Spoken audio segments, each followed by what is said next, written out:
This is another iRaw podcast. We podcast to make the world a better place for animals.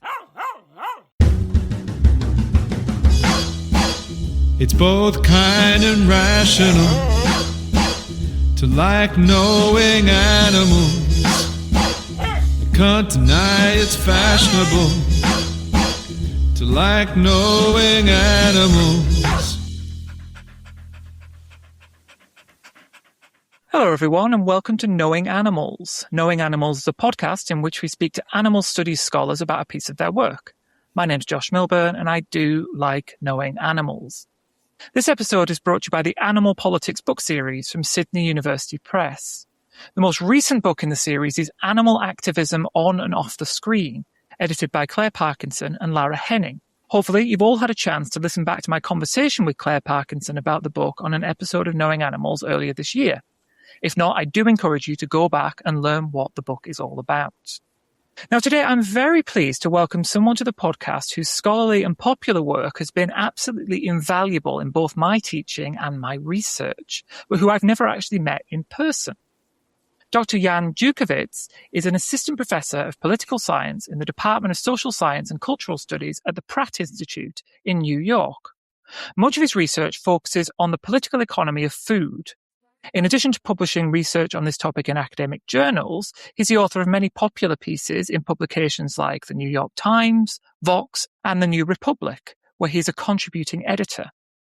Today, we're going to talk about his book, Feed the People: Why Industrial Food is Good and How to Make It Even Better, which was co-authored with Gabriel N. Rosenberg. Feed the People was published by Basic Books in 2026. Welcome to the podcast, Jan. Thanks so much for having me. Can you start by telling us a little bit about what led you to work on this topic? I feel like a lot of my work in public-facing writing has been focused on one of two things, which is first, translating academic research or translating and compiling academic research for a popular audience around topical questions around which there often is confusion or misinformation. So questions of, for instance, the environmental impacts of different forms of food production, food processing, or what have you. And the second part has been telling the less told stories of the food system, which for me has often meant around issues of animal use and abuse in the food system. And for my co-author, Gabriel Rosenberg, has often dealt with questions of forgotten rural histories, questions of gender in rurality in American history. And so between these two things, Gabriel and I started writing quite a bit together, and we ended up writing a review of Mark Bittman's Food, Animal, Vegetable Junk, which is yet another in this long line of books, which basically extol the virtues of a pre-modern, or perhaps I should say pre-contemporary food system. And in the review, we basically wrote that this is just quite simply empirically an untenable food system for the modern world. And that if we're trying to be serious about improving the food system in terms of justice for laborers, environmental outcomes, the health or healthfulness of foods, perhaps concern for animals, we really need to think about a food system that works at scale. And so off the back of that review and our other writing, we were contacted by an agent. So the idea for the book wasn't entirely ours. It was sort of co-workshopped. In fact, the initial title for the book was almost like a Lee Phillips, Matt Huber-esque provocation. I think the initial working title when we sold the book was Fast Food Socialism. That became Feed the People. But the basic idea was to, I suppose, slay some sacred cows in food writing while continuing to offer a positive vision and a positive vision of a better food system that's actually rooted in the peer-reviewed research rather than just those stories. Yeah, you mentioned food writing, and this book does very much have a feel of food writing, albeit food writing that is rigorously academically supported. So who's your target audience here? Our target audience is pretty much anyone who cares about the food system. What we'd love is for people who care about food generally, but also people who have perhaps been seduced by the writing of people like Wendell Berry or Michael Pollan or Mark Bittman or Alice Waters. I would love for those people to read Feed the People to perhaps challenge some of the conceptual or epistemic bases for their convictions about A, what the modern food system is and does and what works and doesn't work about it, but also about the feasibility of their proposed solutions. So in a sense, I'd like this book to be a corrective to a lot of just so stories that fly around about the food system. And in this sense, I see it very much as a book in the tradition of, for instance, Robert Paulberg's Resetting the Table. In your introduction, you set out the scholarly method of food system analysis. What exactly is food system analysis as a method, and what can it allow us to do? Food system analysis as a method in the broadest possible strokes means treating the food system as first and foremost a system. So the interrelationship between nodes or different actors that all in some way are related to the production of food, which means taking environmental systems, not just impacts, but actual environmental systems where food grows and can grow seriously. It means taking labor and political economy seriously. It means taking politics and policy and regulation seriously, but it also means taking things like the social drivers of consumption, of information about food, of dietary habits, of ethics seriously, and recognizing that not just what is produced, but what is consumed and how it is consumed is the product of this very complex interrelationship. And what that does is it, first of all, allows you to jettison these simplistic claims, like, for instance, that the food system is broken, right? Which, as we write in the book, is a nonsensical claim. The food system operates every day. If you live in the global north, you have access to a wide variety of foods, many of them very healthy, many of them very nutritious, every single day. So certainly something about the food system is working. And what a food systems analysis allows you to ask, though, is who is it working for? Are some people benefiting more than others? Where are the problems with this system, right? Be it problems from a public health perspective, an environmental perspective, an animal ethics perspective, a labor rights perspective, perhaps a regulatory perspective. And this sort of deconstruction, I think more than anything, can show you that A, the food system itself is not broken, but that fixing the food system is not going to, there's no single solution, right? Like you can't just say, well, let's all just eat regeneratively grown beef or heirloom radishes from the farmer's market and all would be well, but rather recognizing the many different places where the food system can be improved. Now, we are an animal studies podcast here, so let me jump straight into that topic. Where do animals fit in this book? So the way the book is structured is that in imagining a better food system, we take, if people are familiar with this, a sort of academic pyramid or inverted pyramid or ladder, or however you want to conceptualize it, of food security, which means that in order for there to be food security, food needs to be available. That means to say that there is food, there is enough food produced for a given population.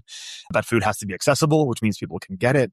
And then that food has to be utilized in a way that is nutritious or that meets nutritional requirements. And to this, we've added to this sort of food security layer cake, we've added the criterion that food should be produced sustainably and that all of this should be done in a way that is just to the laborers who feed us. And so within this layer cake, in the sustainability chapter, we focus primarily on meat because we think that meat is the sort of quintessential industrial product that's actually bad. If the book as a whole is a defense of industrial food production in the sense of it's a defense of the basic principles of economies of scale production at relatively low cost to set standards, under these criteria, industrialized animal production just quite simply doesn't work.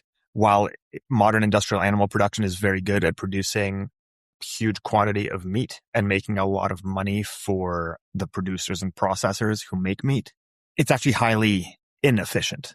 So the calorie or protein loss in large-scale animal productions is massive. The externalities in terms of environmental harms, in terms of harms to labor, in the case of red meat, in terms of public health harms, are very high. And all of this is beyond the ethical question, right, of the ethical unacceptability of factory farming. So to the extent that animals appear in the book, we made the very conscious choice to focus on the environmental aspects of industrial meat production, but also to show that smaller scale meat production is not actually a better alternative. And this is for the empirical reason of it quite simply can't scale to meet the scale of contemporary demand for meat, but also very often on a per unit basis, it's actually far more impactful. And this is especially the case with ruminants. So what we argue is that many of these small farms, that champions of small scale or regenerative or whatever, agroecological farming, they say, well, look, this small farm has a much smaller environmental footprint than a large industrial farm.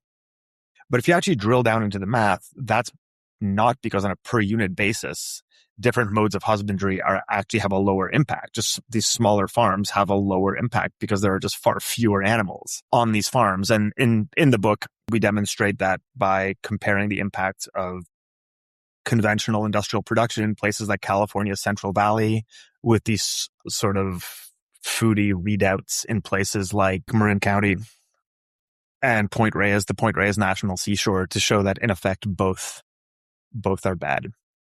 I remember you turned round that phrase, it's not the cow, it's the how, to it's not the how, it's the cow. Yes, precisely, because I think that captures exactly the problem with animal husbandry. The issue across food commodities, if you look at their environmental impact from behind the farm gate through consumption, the thing that comes up repeatedly in these sort of life cycle or environmental impact analyses, be it of cacao or wheat or soy or meat, is that it is what is produced and not how it is produced that matters most from an environmental perspective. Certainly there are ranges within given commodities. There's more impactful beef, less impactful beef, more impactful soy, less impactful soy. But overall, it's the what and not the how that matters. And that's what the peer-reviewed research shows us. And that basically leads to two conclusions, which is, first of all, plant-based foods have a far smaller environmental impact as a rule than meat. And the second point is that no matter how quote unquote low impact or quote unquote sustainable meat is, it can quite simply never compete with plant-based sources of calories and protein. In the book, you're very open about your own veganism. And I think you nod towards the fact that Gabriel Rosenberg is kind of mostly vegan, mostly plant-based, but not entirely. But I think it's probably fair to say that this isn't a vegan book. No, it's certainly not a vegan book. Let me push you on this a little then. You open the book with Waffle House. Now, incidentally, I've never been to a Waffle House. I don't think we have them here in the UK, but you paint a picture. I have a sense of what's going on there. And you open your conclusion, and so basically close the book with a vision of a Waffle House in a few years, if the kinds of policy proposals that you defend in the book have come to pass. Now, in your future Waffle House, there's no red meat, and there's lots of plant-based options, but there are still some animal products. So for you, is that vision an end goal, or is that just a step along the way to something even more vegan? For me personally, it would be a step along the way to something even more vegan. But I think that the vision we present as this sort of what happens if policymakers and consumers were to adhere to what some friends of mine have started calling feed the people thought is a shift away from especially industrial meat production toward more plant-based options and the normalization of eating far more plant-based in everyday spaces, right? So I suppose the slow veganization of everyday spaces, right? And it doesn't have to be the Waffle House. We bring up the Waffle House because we spend some time with labor organizers at a Waffle House. It's got a certain cultural cachet in the United States. Anthony Bourdain famously extolled its virtues as this sort of beautiful place where everything is right with the world and nothing is wrong, like a completely democratic space of eating. But it could just as well be, your neighborhood diner, your neighborhood pub, or a Greg's or whatever, right? So the ultimate end goal for me personally, from a normative ethics perspective, would of course be something more vegan than that. But I think I think the only non-vegan thing that actually appears in that scene explicitly is the question of eggs. And what we've done there is the inversion, right? Where plant-based eggs are cheaper and you have to pay a surcharge for standard eggs. So in a sense, we're playing with an inversion of the vegan tax, which we write about in earlier chapters. Yes, and I did like the vision. I like the vision that you have here. I just wondered whether this was going to be a step on the way or whether it's an end goal. And I think you've helped clarify that for me. I like this idea of feed the people thought as well. Let's dig into that a bit. What's, for example, is democratic hedonism? Democratic hedonism is, I suppose, our guiding political ethical North Star in the book. It's a concept that comes from the scholar Joe Fischel. We know him and we sort of use and build out the concept with his blessing and perhaps take it in directions he didn't initially intend it to.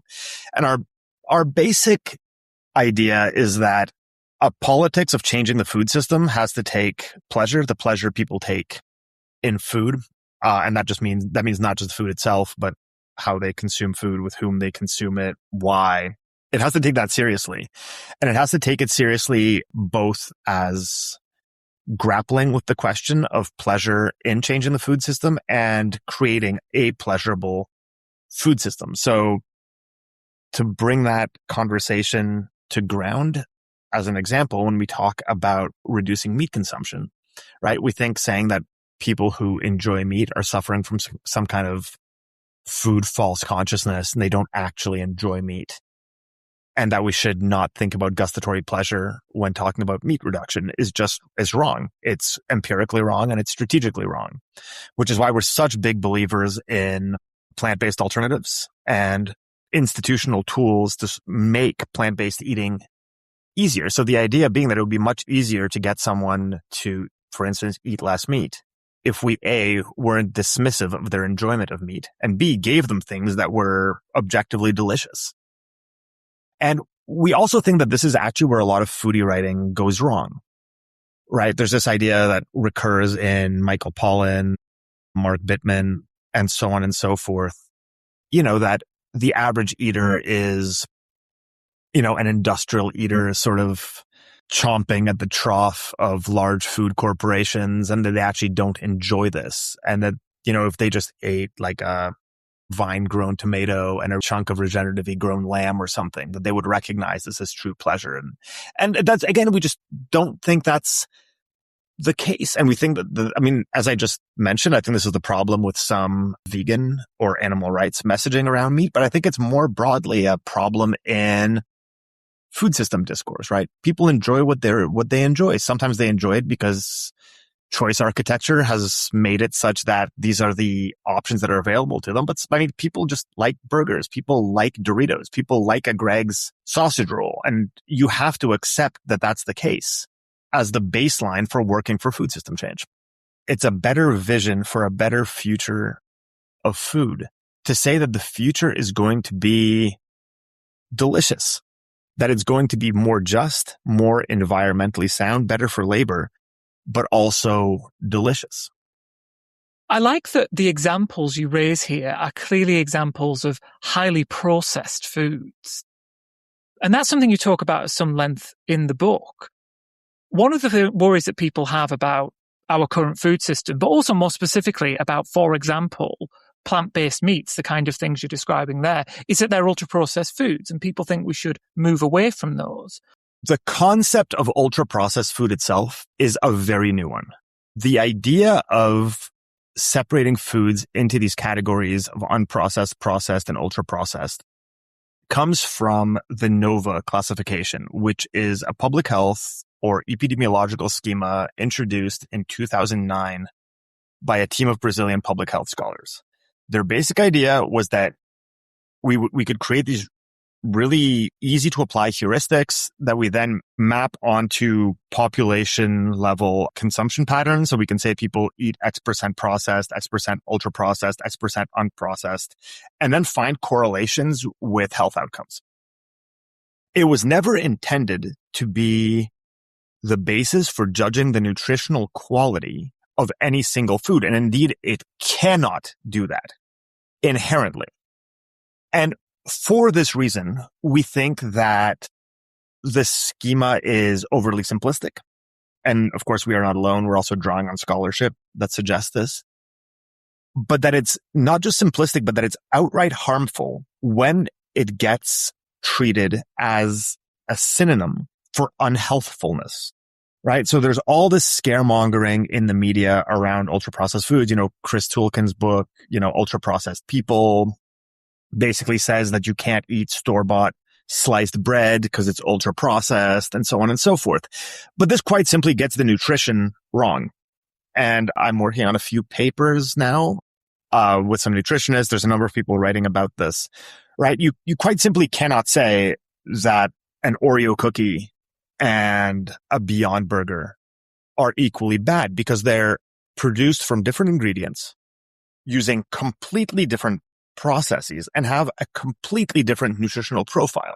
In fact, it's been a boon for instance, in the case of meat, the meat companies, to be able to say that plant-based alternatives, which across any environmental metric are far lower impact environmentally, and according to a lot of studies are very close nutritionally to meat. It's been very easy for meat companies to sort of deploy the NOVA schema and this concept of ultra processing as a cudgel against products that are objectively better, right? Similarly, claims like Van Tulkin's that, you shouldn't eat sliced bread. Look, if there is bread made from whole wheat that's made shelf-stable with an ingredient that makes it Nova 4 ultra processed, that does not make it unhealthy. And this kind of scaremongering actually does a tremendous amount of harm to both how consumers perceive food. People already have a very anxious or anxiety-ridden relationship with food. And it's also a terrible basis for policymaking, right? So let's say you say that school children shouldn't eat ultra-processed foods, as some people are trying to do in California. Well, all of a sudden, wait a second, you can't use pre-sliced bread to make sandwiches? What does that do to the price of school lunches or the possibility of kitchens to feed children, right? And so we argue that we should focus on the nutritional properties of individual foods, which is slower going. It doesn't lend itself to easy heuristics, but is probably an approach to nutrition that is much more in line with the peer-reviewed literature on nutrition, and not this emergent and highly contested, I should say, public health literature that uses NOVA. What we also try to do in that chapter, which people seem to like, right? Like the Financial Times review of the book focused on this, is there's this trope in food writing where people will eat an obviously bad for you diet just to be able to, whatever the opposite of rhapsodize is, about how bad it was, right? So there's Super Size Me in Chris Van Tulkin's book. He tries to spend a month eating this 80% ultra processed diet that tries to represent the standard British diet. So he's drinking all this Diet Coke and eating these like microwavable lasagnas and English breakfast. And then he has all these ill health effects. He can't last 30 days. And it's all very theatrical. Whereas, look, what we did is we said, look, what if someone just ate 100% ultra processed diet for a month, but an ultra processed diet that was nutritionally optimized to actually be relatively healthy, right? Or to be nutritionally equivalent to what a healthy diet should be. And so Gabriel sacrificed himself for the cause.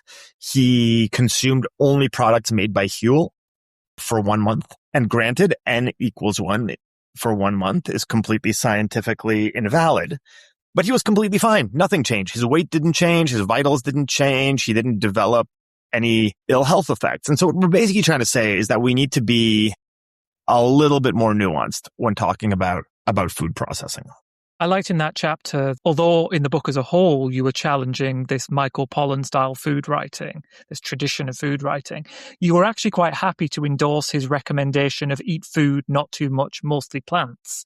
Look, as far as basic heuristics on which to base your eating as the average consumer, then yeah, absolutely. Eat food, not too much, mostly plants is the most succinct and clear advice anyone has ever written about this. The only place we differ is that Michael Pollan is a huge critic of food processing.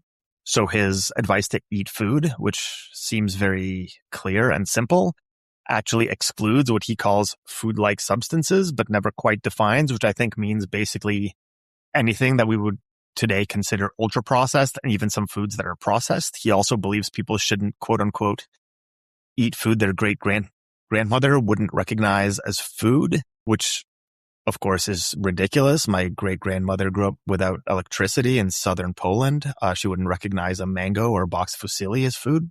So we just think that eating healthful foods, so eating food that is healthy, whether it be unprocessed, processed, or even quote unquote ultra processed, and not too much of it, and mostly plants, ideally all plants, is probably still the best advice for an environmentally sound and healthy diet. I think lots of listeners in the animal studies space will be very sympathetic to a lot of the pushback you have against ideas in food writing. But you also picked up on some things which are actually quite popular in the animal studies space and gave them a bit of criticism as well. So one thing I noticed was that only a few episodes ago, I had a guest, Nathan Poirier, and we spoke at some length about community gardens and growing one's own food in those kinds of spaces. Now, I know you're not an out-and-out critic of these, but a casual reader might think that you're actually quite critical of them. Yeah, look, community gardens come up all the time when you're talking about food security, urban food security. And again, the question here is, are we doing a qualitative assessment or a quantitative assessment? In qualitative terms, so if you've been to New York City, you know that there are, I believe, just over 500 officially recognized community gardens. They're fantastic places for people to come together, to socialize, to learn about gardening, to grow food. They've often been sort of readouts of resistance against rapacious developers. So there's much that's good about them. But it's just that producing food to address food security is not one of them. We ran the numbers on this. I don't have the book in front of me, so I don't want to misrepresent the numbers. But if you look at the total weight of food produced by community gardens, it represents something like 0.0002% of the total weight of food consumed by New Yorkers in a given year, which makes it, even as a food security solution, any statistically meaningful scale, completely valueless. So we're not against community gardens, much as we're not even against some small farms. In fact, we think that if some of the solutions we propose, such as in the book, such as doing away with ethanol subsidies, growing less crops for feed and fuel as opposed to human consumption, what that would allow in terms of creative uses of land would perhaps actually open land to people who want to start small farms, who want to start sort of experiments in farming. We're not against that.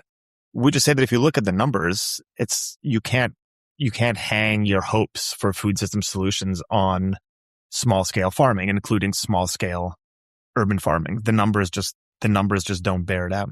It's not just animal farming that you criticize. There is a lot of criticism directed at some plant-based agriculture as well. And I'm thinking in particular here, the chapter about labor and especially child labor in the United States. One of the biggest problems with agriculture globally, I would say, especially in the global north, this is a problem in Europe too. I've written about this for Vox, but especially in the United States, is this idea of agricultural exceptionalism.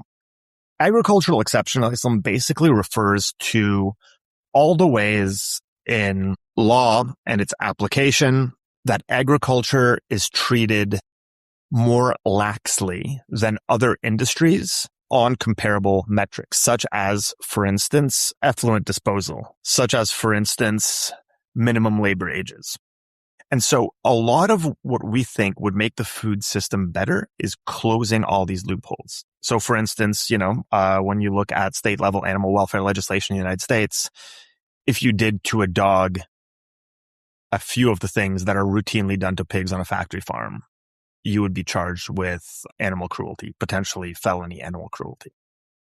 You can only factory farm because of legal exemptions to animal welfare laws. You close those exemptions, factory farming becomes de facto impossible overnight. And the list goes on. And of course, this also applies to labor. There's a long history to this, some of which we cover in the book, which I won't rehearse here. But long story short, in the United States, minimum labor ages and the details of what you can do at younger ages, such as, for instance, be using caustic chemicals, using dangerous or motorized equipment, and so on and so forth, is much lower in agriculture than in any other industry.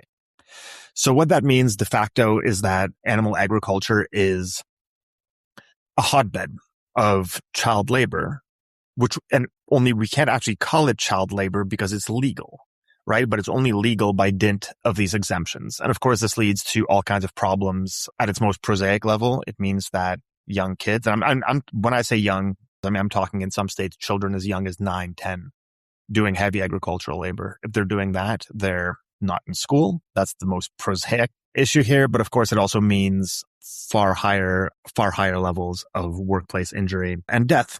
But it's not just child labor, right? Like in that chapter, we use child labor as an example of all the ways that there are exemptions that apply to labor throughout the food systems that we should close to make food labor more just, right? Like this includes things like minimum wages, like the tipped minimum wage, which in the United States is much lower than standard minimum wages. And this is because of years of lobbying by hospitality and restaurant lobbies that basically seek to depress tipped minimum wage.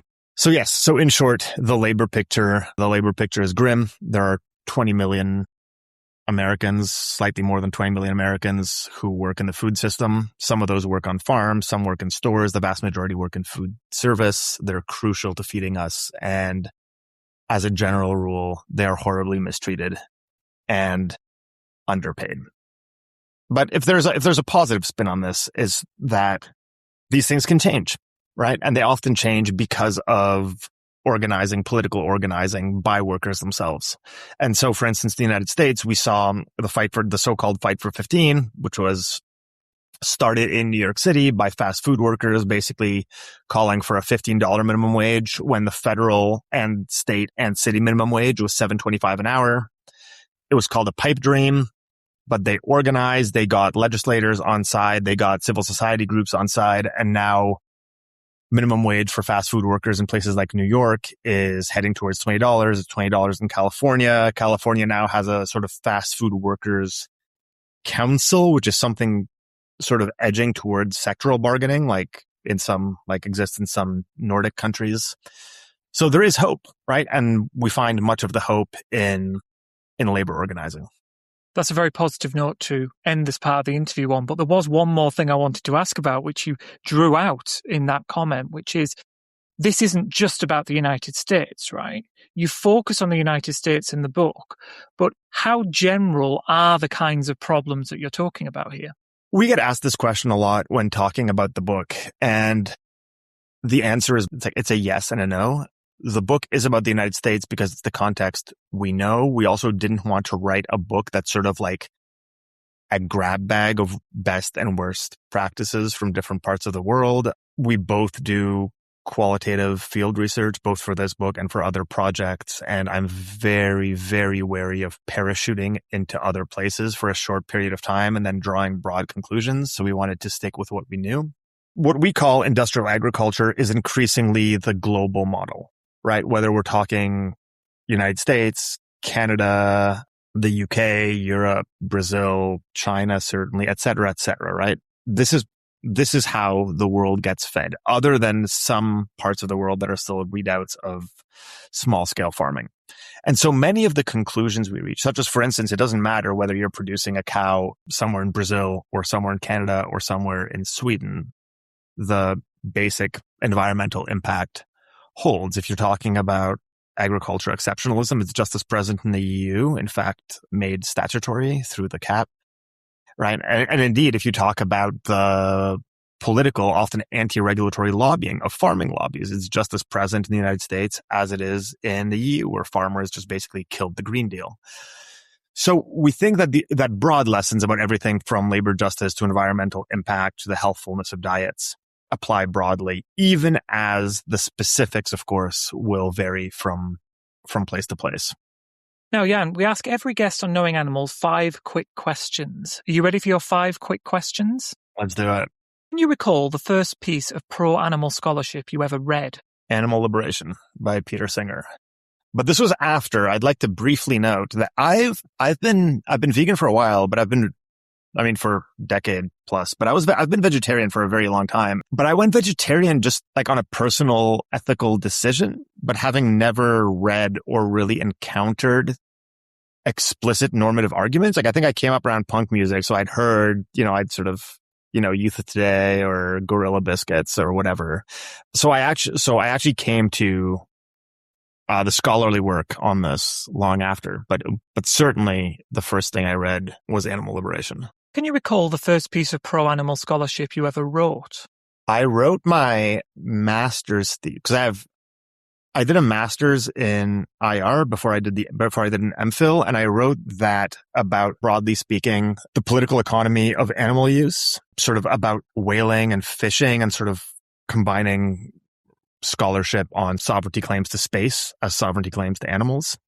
And so that's the first thing I ever wrote. If you had to name one animal studies scholar who's had a big impact on you, who would it be? So other than Peter Singer, and people probably say this because, Peter Singer's work on animal liberation remains just foundational to what I do. I would definitely say Dinesh Wadawel.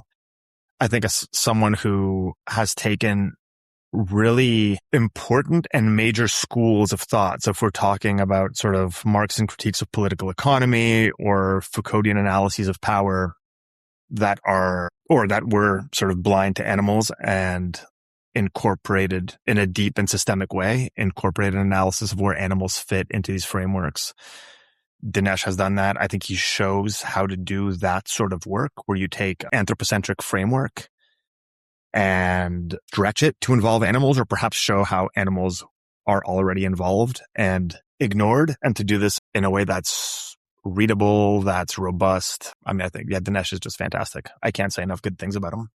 What do you think is the most important thing that academics can do for animals? It's tricky because I don't know how you can disambiguate academics from the people they are.